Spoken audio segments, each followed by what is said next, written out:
Ibrahimpatnam X market chairman మరి వెంకటరమణ రెడ్డి గారు ప్రస్తుతం మనతోటున్నారు. సో ఎలా అనిపిస్తుంది మీ నియోజకవర్గంలో మీకు దగ్గరలో కలెక్టరేట్ కూడా ఈరోజు అయిపోయింది కదా, సో సభ కూడా కేసీఆర్ నిర్వహించారు, ఎలా అనిపిస్తుంది?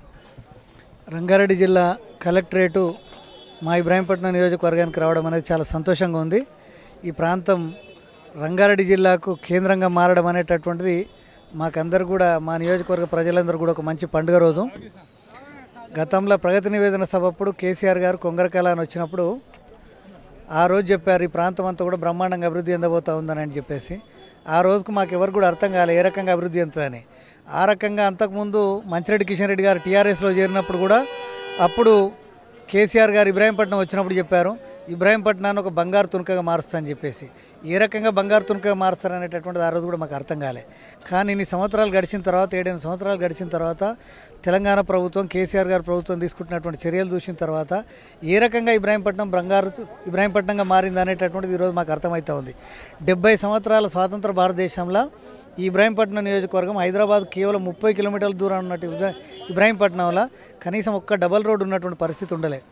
అటువంటిది కేసీఆర్ గారు ప్రభుత్వం వచ్చినాక ఈ 7 సంవత్సరాల వ్యవధిలో, 8 సంవత్సరాల వ్యవధిలో 508 కోట్ల రూపాయలతోటి 23 డబల్ రోడ్లు అయినటువంటి పరిస్థితి ఇక్కడ ఉన్నది. గతంలో ఇక్కడ మండలాల్లో కానీ గ్రామాల్లో కానీ పొద్దున 6 గంటల నుంచి సాయంత్రం 6 గంటల దాకా కరెంటు ఉండకుంటుండే. ఈరోజు 24 గంటలు కరెంటు ఉంటున్నది. ఇంత దగ్గరగా ఉన్న మంచినీళ్ళు లేనటువంటి పరిస్థితి ఉంటుండే. ఈరోజు బ్రహ్మాండంగా మంచినీళ్ళు ఉంటున్నది. చెరువులు ఎవరు ముట్టుకున్నటువంటి పరిస్థితి లేకుండే. ఇలా చెరువులు బ్రహ్మాండంగా బాగుపడ్డాయి. ఇలా మహిళలకు కానీ వృద్ధులకు కానీ ఈ రకంగా సాయం అందేటటువంటి పరిస్థితి లేకుండే. ఏ రకంగా చూసుకున్నప్పటికీ కూడా ఇబ్రహీంపట్నం నియోజకవర్గం అనేటటువంటిది బ్రహ్మాండంగా ఈరోజు తెలంగాణ ప్రభుత్వంలో కేసీఆర్ గారు మాట ఇచ్చిన విధంగా బంగారు తునకగా, బంగారు ఇబ్రహీంపట్నంగా మారేటటువంటి పరిస్థితి వచ్చింది. ఈ రకంగా ఇబ్రహీంపట్నం నియోజకవర్గానికి ఈ యొక్క కలెక్టరేట్ రావడంతో ఇంకా బ్రహ్మాండంగా అభివృద్ధి చెందుతుంది.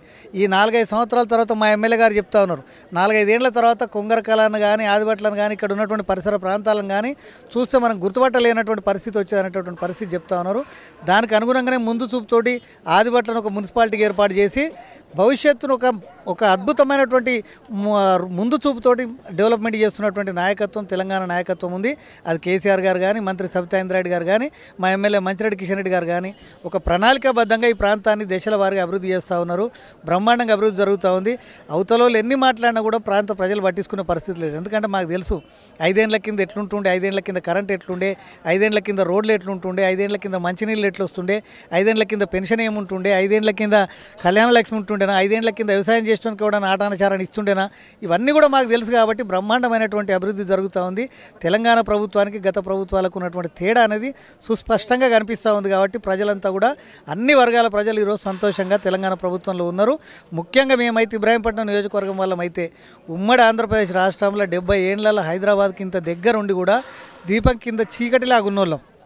అటువంటి వాళ్ళం ఇవాళ బ్రహ్మాండమైనటువంటి అభివృద్ధిని, వెలుగుని ఈరోజు మేము తెలంగాణ ప్రభుత్వంలో కేసీఆర్ గారి నాయకత్వంలో చూస్తూ ఉన్నాం. ఇంకా భవిష్యత్తులో ఇంకా బ్రహ్మాండంగా అభివృద్ధి చెందుతుంది. సాగునీరు వస్తుంది, మా ప్రాంత ప్రజలకంతా ఇంకా మేలు జరుగుతుంది. అనేక పరిశ్రమలు వస్తున్నాయి. ఇక్కడ ఉన్నటువంటి యువతకు ఉద్యోగం దొరుకుతుంది, ఉపాధి దొరుకుతుంది అనేటటువంటి ఆశావాద దృక్పథంతో ఈ ప్రభుత్వంలో ఖచ్చితంగా అది తెలంగాణ ప్రభుత్వంలో కేసీఆర్ గారి నాయకత్వంలో మాత్రమే సాధ్యమవుతున్నటువంటి విశ్వాసం ప్రగాఢంగా మాకుంది.